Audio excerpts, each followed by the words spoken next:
Hey y'all beautiful MFers out there. Nah, I'm playing. Um, but I wanted to just hop on. Um, I would love to show everybody my tattoo, but unfortunately I can't because it's kind of funny because this is the first like blackout tattoo that I've ever gotten, and it was funny the way the guy just said it today because like I got there, my appointment was at 1:30. We started we started probably at like 2:10, 2:12 maybe. Because after like I laid there for a few minutes or about like 5, 6, I don't know, like for me it goes by so fast that I don't even realize how far along he's already came. So I look at my watch and it was 2:23.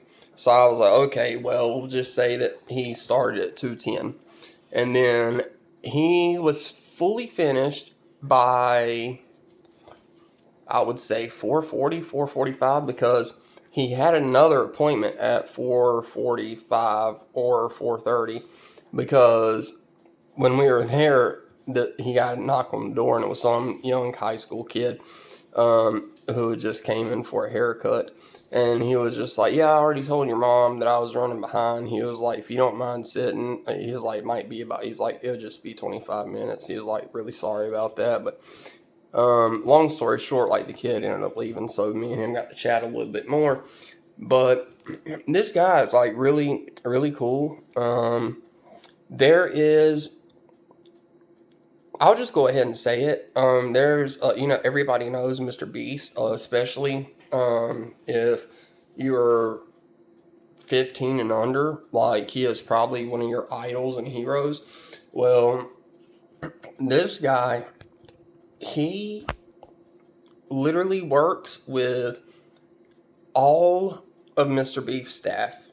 Everybody that works for Mr. Beast goes to him to get their haircuts. Um, And this guy has only been doing tattooing for almost like for about a year, like professionally in his own studio there. Because like when you first go in, it's a big hair salon and it's pretty big. Like it's like probably twice the space of Great Clips.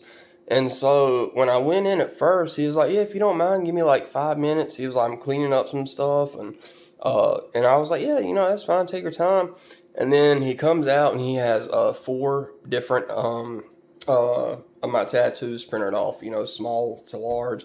And I was sitting there looking. I was like, "Please don't cut the small one off and try, putting that one on." And so he picks like number three, and like number three basically like would have only covered from like here to like here. So when he goes to the last one, like it basically goes almost all the way across. He just didn't want to go on my sides because like with the Reaper's scythe, if you look at that, like you can see where it goes down. But I did that 6 times altogether. And I cannot get the ink to go in because my skin is so hard. And using my wheelchair, it just will not stay in. And so, because he was worried about like hitting bones and stuff and the thin skin, he didn't think I'd be able to take it. But I was like, no, I've already done 2 finger tattoos myself, so I know how it is. Like, I know you can hit like a little bone or a nerve. Like, I know. And because honestly, I basically almost fell asleep 3 different times. And then he would have to like kind of squeeze my hand to get my skin tight. Because that's how you get the best lines and the best outcome. But what was funny is after he was telling me about the aftercare. I have to leave this bad boy on until tomorrow when it's been 24 hours. So around 4:30, I can take it off. I can lightly wash my hands with just a little bit of like antibacterial soap, or what, like a little bit of hand soap that I've got. I can use a little bit of it, and then just, like just dab it dry. And then he gave me like a little thing of A&D ointment, and then I'm gonna put that on there. And he even told me, when it bubbles up, he was just like, just let it do its thing. He was like, I call that letting it marinate. And I was just like, what do you mean by bubbling up? Are you like talking about where it fills up with the ink, and like where people have like, popped it and stuff? And he was like, yeah, but he was like, don't pop it. And I'm like, yeah, I wasn't planning to. And so, but, I was just like, do you think I would have that happen? I was like, because I've never had it happen before. And he was like, yeah. He was like, and then this is what's funny, because he was like, yeah. He was like, because I packed a lot of ink in there to make sure it was good and dark. He was like, your skin really takes ink good. And I was like, is that a compliment? Like, but yeah, like for people who get tattoos, that's, for me, that's a compliment. And then the way he was talking about like the top of my hand is not like bony, but yet it's not like fat. So it's almost like the Goldilocks type of skin, when it comes to doing stuff like that, or for him. So that was pretty cool. But the thing is, though, is when it comes to him and I got to talking, like telling him about different ideas that I've had, because he's only been living in North Carolina, as far as I know, well, at least Greenville, for about a year. And like the prices that he charges, everybody that I called 4 different places. And everybody I told them, I said, it's going to be on the back, like the top of my hand is, I want a cross, and it's going to be blacked out, the rest of it. And I told him, I was like, and honestly, like for the amount of ink and work and stuff, I was like, it's probably going to be at least like maybe 700 to 800. Why? Because at minimum, any artist that you go to charges 200. Some even charge 250 per hour. This guy worked on my hand from 2:10 until like 4:40. So 2.5 hours. And completed the whole tattoo. And he charged me $140. And so, I mean, when he charged me that, like, I sent him a $50 deposit yesterday at 6 o'clock after I had been talking to him. And I had to make sure it was the right Cash App. So I called and I was like, hey, just want to make sure it's this so-and-so. And he was like, yeah, that's it. And I was like, all right, just want to make sure before I sent it, because, once you send it, you can't get it back. And so I sent it. And what's so, like, cool about him is, I even asked him, I told him, I said, I'm in a wheelchair. I need to lay down on my side, if that's possible, because of my sores. And I can just put my hand behind me if you need me to. I was like, I can even work that way. And that's how I did it. Was laying on the table, and I just kept my arm like this the whole time. And it was fine with me. But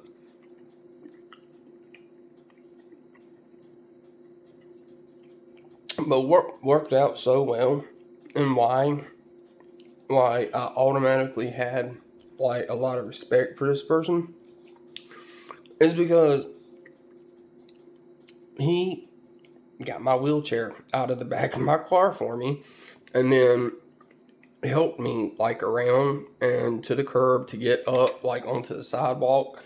And that's how we got in the building. And so it was just the atmosphere, the music, his personality, the conversation that we were having.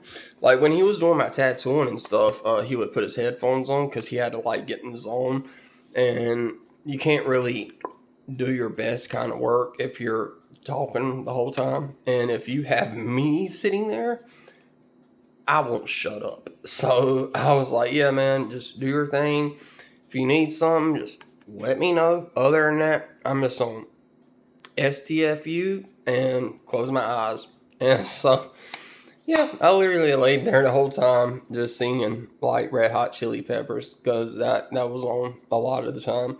And so, like, but we had several different conversations about different ideas because, like I said, at my point in my life, being 40, my upper body workout is very, very intense. I do 2 to 3 sets each night where I use like the raw 15-pound dumbbells, and I will take my arm and go all the way straight down and bring the dumbbell all the way up to here to where it touches my shoulder, bring it all the way straight down to beside my wheel again, and I'll do that 25 times. And then after that, number 26 actually turns into where I just switch it and I start going straight up, and I come all the way down to where the weight is beside my face, and then I go all the way back up to my arm is straight, and I do that on my right side 30 times. And I normally do about 2.5 sets until my arms are just noodles and burning and I can't do them anymore. Like, I've already done my workout for the night and my spine is really feeling it. But it's just like I said, like after so long, like even doing like weight training and stuff, I never could get like the ball effect on my bicep. And it's just like now that I'm 40, like that's the shape of a ball. Like my bicep, it used to just go long ways. But now, like you can see there's like the ball. And so I've got my muscle back. I've got the definition. Like all of that's came back. And so, and then of course, flexing. Like it has just, and my workout has been so good for me because even though like it puts a lot of weight on my spine and I can feel it pushing down, even though I'm hurting, I still feel good because I know I just made my upper body like that much stronger. Because at my age now, the scariest thing is falling out of my chair by myself. Because my dad, he can no longer pick me up, not my body weight. And especially with a paraplegic, it's dead weight. So it's really hard explaining when all I have is just my hands and arms to try to help me get up into my chair. And when my dad is trying to like help by like pushing up under my arms and stuff, that is not helping me get in my chair, and it actually kind of messes up my grip to where it's just a failure after failure.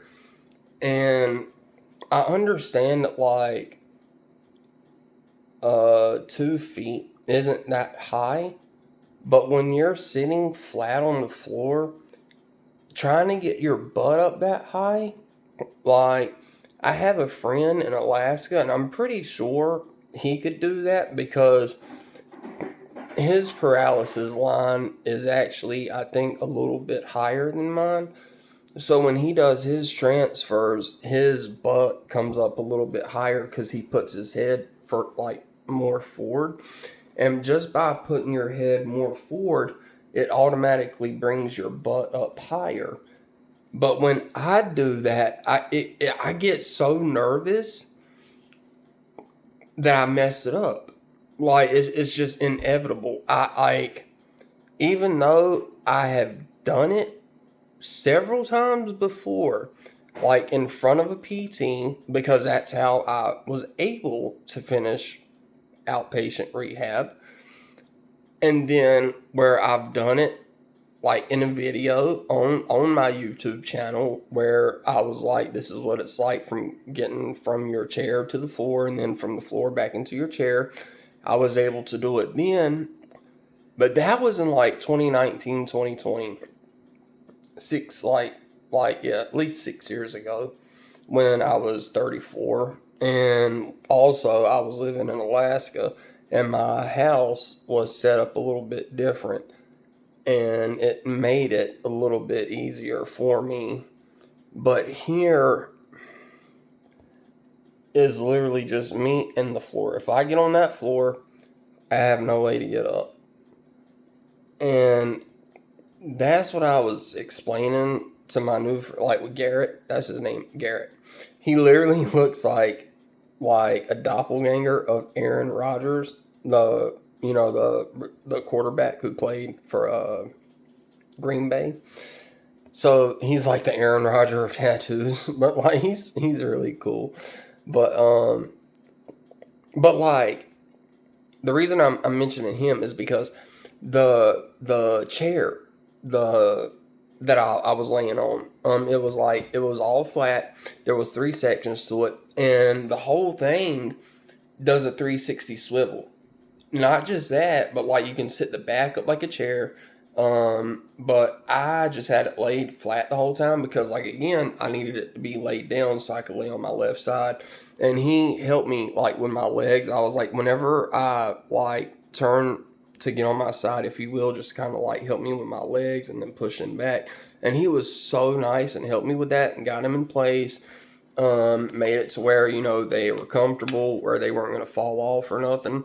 And so that's why I would give him 100 stars if I could give him more than just 5, because he went way above and beyond. And with the price that he gave me, when you have other artists, like, yeah, they may have been open longer, they may have like more people or more business, more clients, have been established longer. They're charging just out of the roof prices. And it's just like, even when I just wanted to get something simple done, just like something as simple as the Grim Reaper, like that literally took me like 20 minutes just to do the Grim Reaper, like his face and everything. What took the longest was literally his mouth and getting his like eyes like the right size and everything, and his nose. That was literally the hardest part, was the eyes, nose, and the mouth.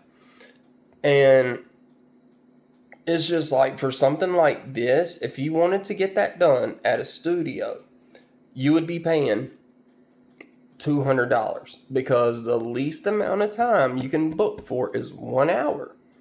And so it's just like, that's why I always tell people, like, if you go get a tattoo, make sure it takes at least an hour to do, because if it takes an hour and 10 minutes, they're going to charge you for 2 hours. Not just for 10 minutes, but they're going to charge you $400. Unless you get somebody who's like, well, I guess I'll give you a discount and just charge you like $80 for it instead of the $200, which to me, 10 minutes of extra work is just ridiculous and incredibly and insanely expensive. Because I'm just saying, like, think about it. If you do 4 hours of work, that's $800. I mean, come on, 4 hours of work for $800? Are you kidding me? Like, a work day is normally what, 8 hours, 9 hours most of the time. 9 times 2, that would be $1,800 a day if you are doing tattoos the whole time you're at work.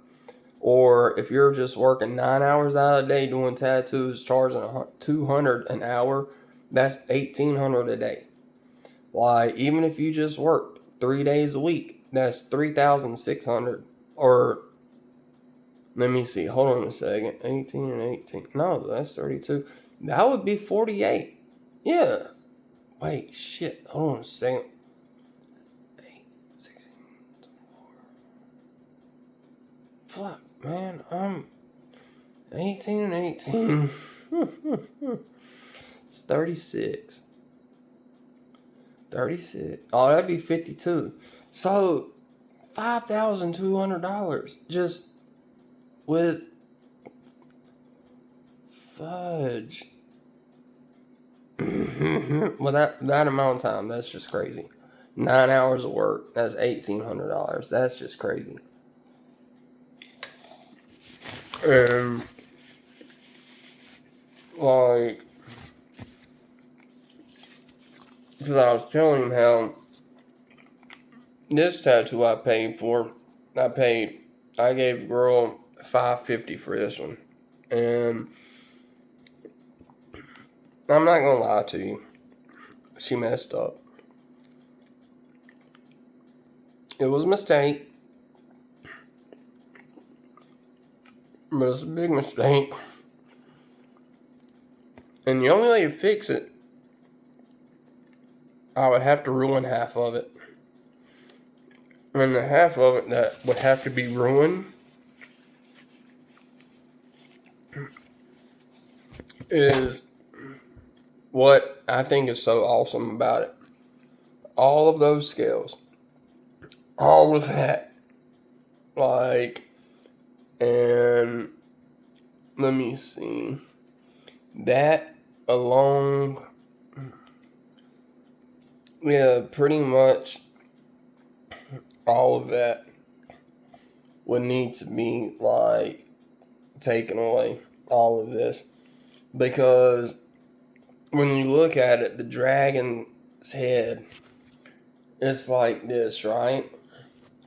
Because it was supposed to be a dragon flying through the air with his head like this. But when we got here, it was starting to get too long because it took her, I think, 6 attempts until the 7th attempt. The owner of the shop was the one who had to help her put it on, because you can see where she put this half on first, and then when she went to put this half on, it should have been flipped around the other way, because his legs come out up here, like that's his leg, and his head is way down here.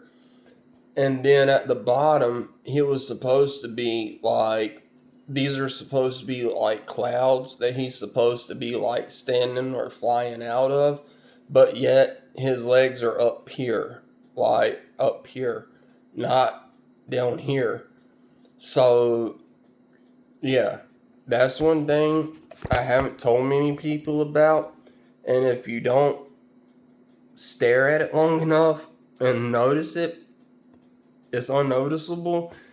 But yeah, I just revealed my big secret, my most detailed tattoo that I loved before this one today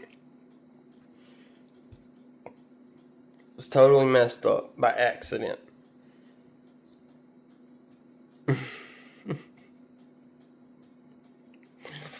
But it's okay, because now that I've hooked up with Garrett and found him as an artist, and also I'm gonna probably have him as a barber too, because it's super close to my house.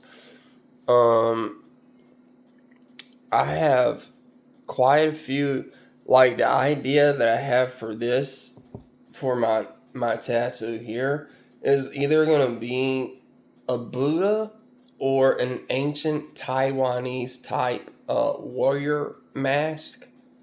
Honestly, it would be badass if there was like a samurai like helmet and shit with the horns, but I'm I'm not Japanese. I'm a Chinese. So yeah, that would not go good with going to visit my family. Why the hell does he have so much different shit on him? So I just keep it half American, half Chinese, just like me. But yeah. But no. But then I was also thinking of, because of just like detail, because this guy, he said that he is more into like the realistic type of tattoos, like realistic, um retro, like old, like just the type of tattoo that I came with. He said that is what he loves to do, stuff that has never been done before. Like, because back in the day, you could go into a tattoo shop and you could just flip through, like, you're looking at posters and just be like, I want number like C35. And they'll go through slots and be like, oh, well, here's a tracing of it, blah, blah, blah. What size do you want? And then, like, they would print it off that way. That's not how he does it. That's not how he likes it. That's not how I like it, because I don't want something that 100,000 other people could get. I want something that is symbolic to me and what I like. So I was so stoked getting this tattoo.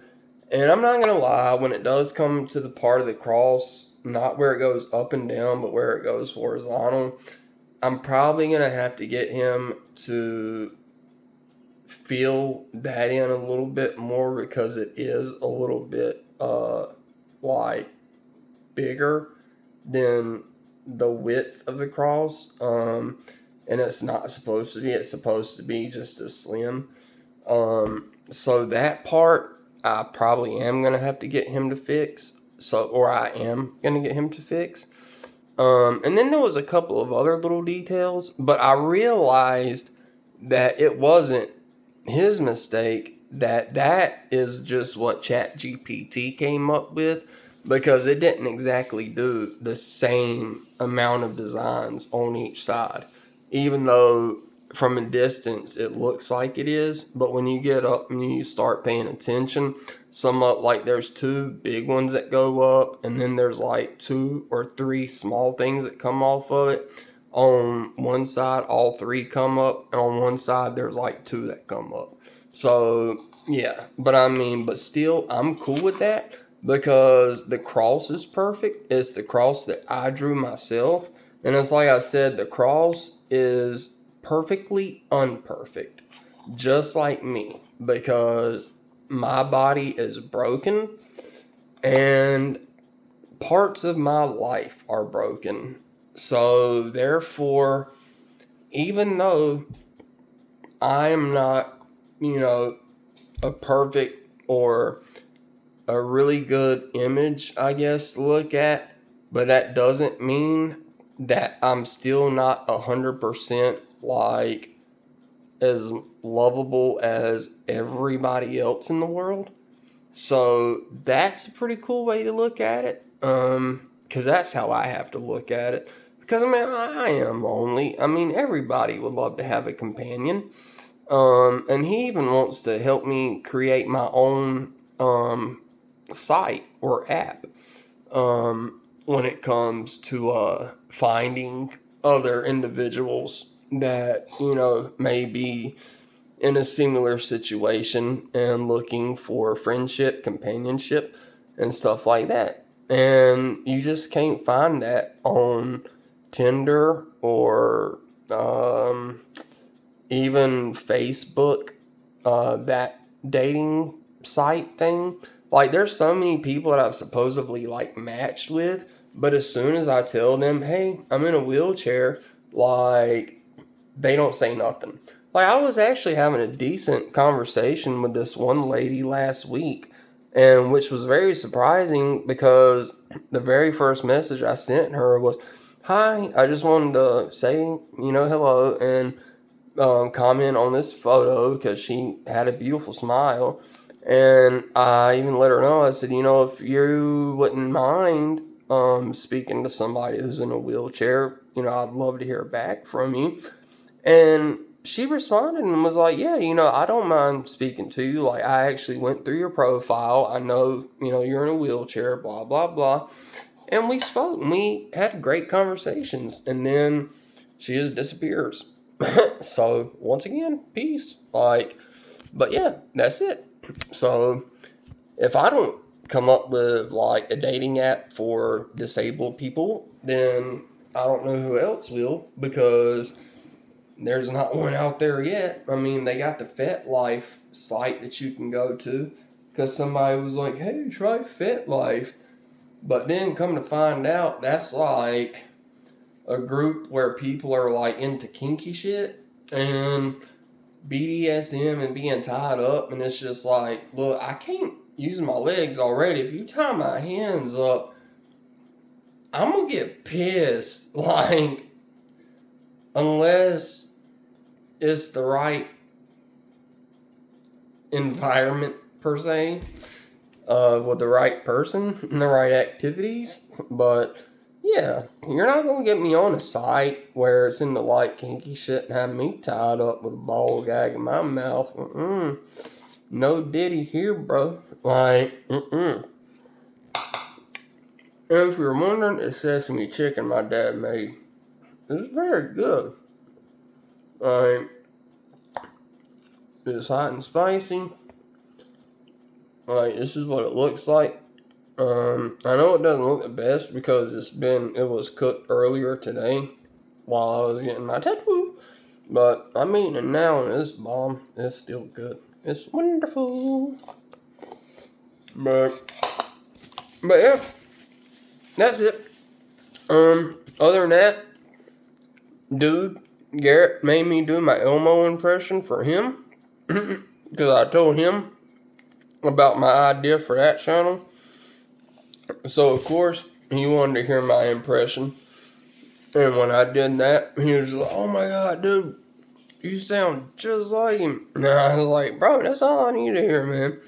And I was like, because a 10-year-old broke my heart last week because I let him hear like a YouTube video of some other random person who was just like, hey, Samuel, I'm at the Olympics, blah, blah, blah, hey, yeah, yeah, yeah, ha, ha. And I was just like, who sounds better, buddy, this person or my impression? And he was like, that's Elmo. And I was like, what, really? I was like, Elmo does not talk that fast. I was like, and since when did he stop blowing yay and going, like, I was like, that's kind of spooky the way he laughs. But then when he found out that it wasn't the actual real Elmo YouTube account, he was like, oh, no, Adam, you're a lot better than that person. No, if that's not the real Elmo, you're so much better than that person. And I was like, it's too late, guys. I was like, you've already hurt my feelings. I was like, y'all broke my heart. And they're like, no, we're so sorry, Adam. And I was like, it's okay. I was like, I'm playing with you guys. I love them kids, man. Like, it doesn't matter what kind of day I'm having. Like, whenever I hop on, play with these couple of kids, just hearing them laugh and giggle, they're just like, like, it's adorable. I went to school with their parents, so they all know me. It's not like I just met these kids randomly, because I don't just, like, play with random people on a game like that. The whole reason I played was for my nephews, because I didn't want them playing with different grown strangers because of everything that happened with the game Roblox. I just wasn't okay with that. But, yeah. But that's about it, folks. When it comes to my hand, I get to wash it off tomorrow. And so when I wash it off before I apply the A&D and another clear wrap to it and then another glove for the next 5 days, I will try to get a picture of, or I will get plenty of pictures of it tomorrow. And hopefully we will see if there are spots that he did miss.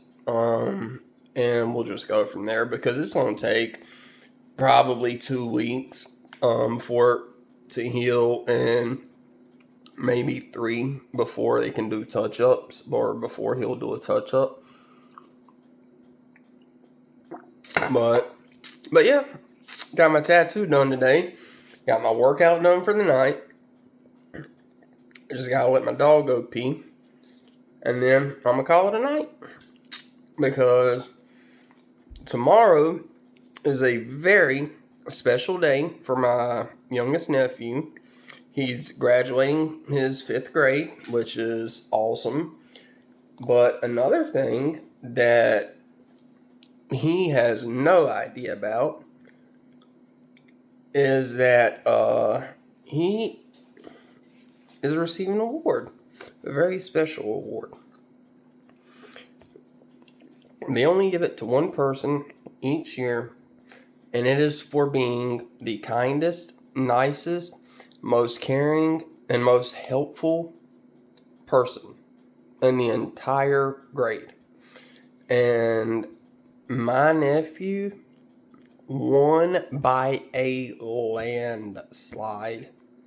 He has no idea that he had just one vote. He had no idea. He has no idea at all.